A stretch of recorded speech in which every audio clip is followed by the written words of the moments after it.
Vous saurez tout de cette station, la plus ensoleillée de France.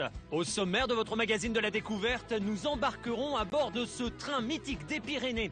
Nous recevrons Cyril, un enfant du pays qui a parcouru le monde caméra au point. Et puis, nous irons à la rencontre d'une race de chevaux typique de la région, le Mérins. Mais commençons comme d'habitude avec notre guide. Jean-Sébastien Petit-Demange vous propose de découvrir le train jaune qui serpente dans la montagne. Cette semaine, et surtout avec vous. Et les Basques et les Catalans, ça Voilà. pareil, hein. Ils ont leur recette. Donc il y en a des milliers de plats comme ça. Moi j'ai pris la meilleure parce que je voulais vous régaler pour les premières. Donc on a intérêt à s'accrocher. Allez, on te retrouve dans un instant. Merci beaucoup Aude. Le plat se fait devant vous. On y va. Les boulettes, vous l'avez vu, ce plat vous saurez le faire en 50 minutes avec notre ami Christian Etchebest. Le voilà, ça vous allez le réaliser. Vous serez un vrai Catalan à la fin de l'émission, les amis. Laissons quelques minutes Christian et Aude, puisque cette semaine, Midi en France est partenaire du prix Les Femmes Version Fémina. Un prix qui met à l'honneur des femmes qui changent le quotidien des autres grâce à leur association. Coup de projecteur sur Gisèle. Elle s'est vue décerner le second prix.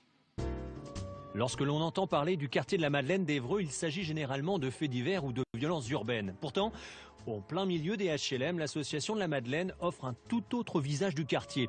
Depuis presque 20 ans, la JM, présidée par Gisèle Baki, accompagne les habitants dans leur insertion professionnelle, qu'il s'agisse d'aide à la formation ou de mise en contact direct avec les agences d'intérim. C'est pas nous qui allons aller taper, frapper au sein d'une société en leur disant « Tenez, on a quelqu'un pour vous ». Non, c'est pas comme ça que ça marche. Ça veut dire qu'on va l'aider, on va l'accompagner pour travailler sur son CV, à préparer les entretiens d'embauche, on va le mettre en relation avec des entreprises. Maintenant, après, le reste, c'est entre ses mains. Il y a 6 ans, l'association a permis à Jean-Marie d'obtenir un travail au Pôle emploi. Depuis, Gisèle continue d'accompagner ce jeune du quartier qui occupe désormais un poste à responsabilité au sein d'une multinationale. La JM sait vous motiver pour cibler vos besoins, vos envies et de vous adapter au marché actuel en fait. Deuxième du prix version féminin, Gisèle Baki va recevoir 7 000 €. Une somme qui devrait permettre le passage à temps plein d'un de ses salariés. Mais ce prix est surtout une reconnaissance pour la dizaine de bénévoles de cette association. On est une petite association de quartier, évidemment. On rencontre beaucoup de difficultés pour avoir une reconnaissance, ne serait-ce que sur le plan local. Donc là, c'est vraiment une reconnaissance nationale. Au travers moi, c'est l'association qui est récompensée. L'association élargit désormais son champ d'action avec des projets de lutte contre le décrochage scolaire. Une manière d'accompagner le plus tôt possible les futures forces vives du quartier.